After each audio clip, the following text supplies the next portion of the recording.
Have you ever looked at a couple and thought, wow, they have it all? That was us. Sarah and me. We were high school sweethearts, the kind of couple everyone rooted for. Our life was like a perfectly curated photo album. A beautiful home, two amazing kids, and a love story that seemed unshakable. I thought I knew everything about her, every smile, every fear, every dream. I was wrong. The truth, when it came, wasn't a sudden explosion. It was a quiet crack in the foundation, a detail so small I almost missed it. It all started with a misplaced receipt. Not a scandalous hotel bill or a receipt for expensive jewelry. No, it was for a coffee shop, one we never went to, on the other side of town. It was dated for a Tuesday afternoon when Sarah was supposed to be at her weekly yoga class. I didn't think much of it at first. Maybe she tried a new place, right? But something about it felt off. It was a tiny nagging thought, a splinter in the back of my mind. The next week, another small thing. She mentioned a movie she'd seen, laughing about a particular scene. But when I asked who she went with, she hesitated for just a second too long before saying, "Oh, just some friends from work." The friends she named were people I knew, and I knew for a fact one of them was out of town that week. Again, I pushed it down. Coincidence. Forgetfulness. There had to be a rational explanation. I loved my wife. I trusted her. Doubting her felt like a betrayal in itself. But these little inconsistencies started piling up, creating a puzzle I didn't want to solve.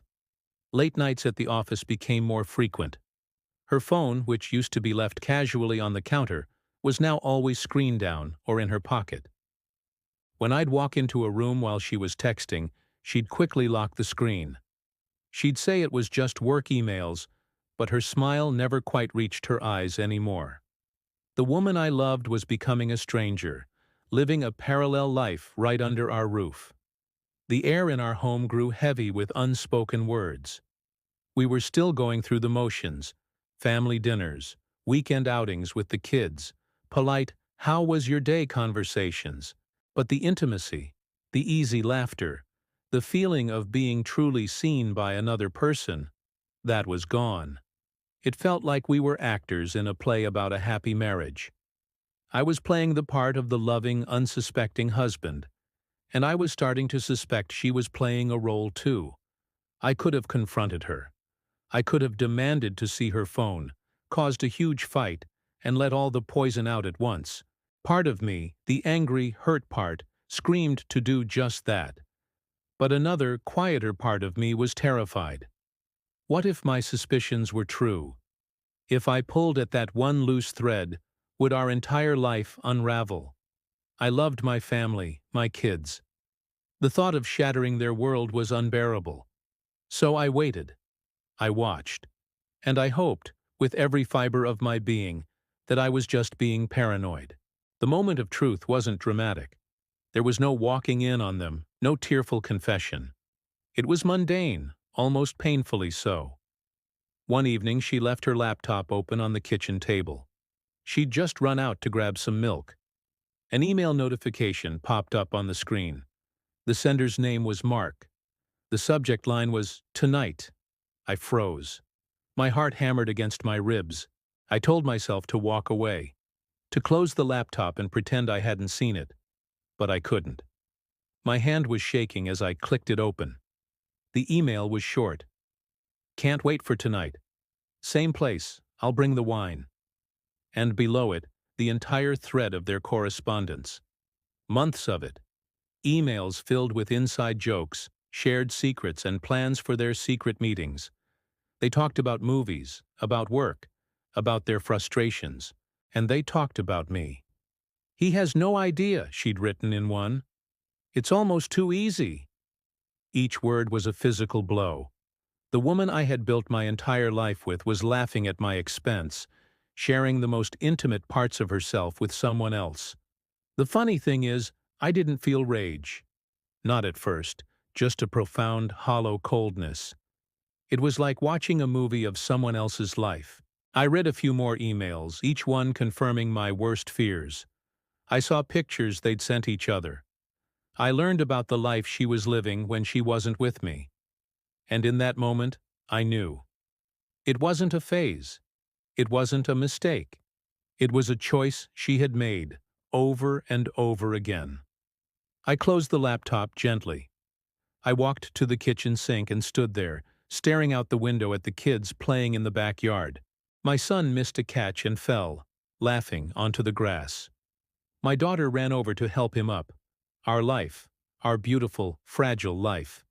I heard the front door open and Sarah called out, "I'm back." Her voice was cheerful, normal. It was the voice of a woman who had just bought milk, not the voice of a woman who had just shattered her husband's heart. She came into the kitchen, putting the milk in the fridge, and asked, "What do you want for dinner?" I turned from the window and looked at her. Really looked at her. And I saw her for what she was. A stranger. The love I had felt for her, the foundation of my world, had evaporated. All that was left was a quiet, devastating clarity. I smiled, a small, empty smile. "Anything's fine," I said. And in that moment I walked away. Not physically, not yet. But my heart did. I checked out of our marriage like it was a hotel I was no longer staying in. I decided not to confront her. What was the point? To hear more lies? To see fake tears? To have a dramatic, ugly fight in front of the children? No. She had made her choice, and now I was making mine. My choice was to protect my kids, to give them a peaceful home for as long as I could, while I planned my exit. I became the perfect husband. I was attentive, helpful, and agreeable. I didn't question her late nights or her private phone calls. I just smiled. Inside, I was grieving the death of my marriage, but on the outside, I was calm. I was a man with a plan. I started quietly consulting a lawyer. I opened a new bank account. I documented everything.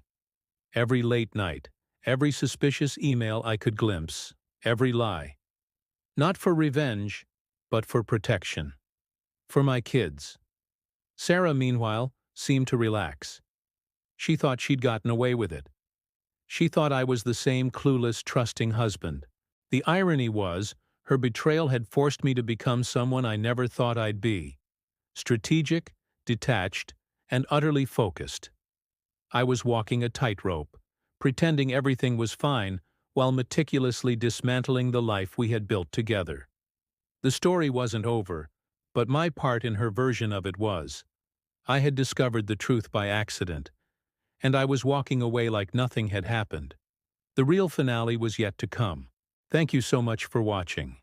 If this story resonates with you, or if you've ever faced a difficult truth, let me know in the comments. It helps to know you're not alone. Don't forget to like this video and subscribe for more stories. We'll see you in the next one.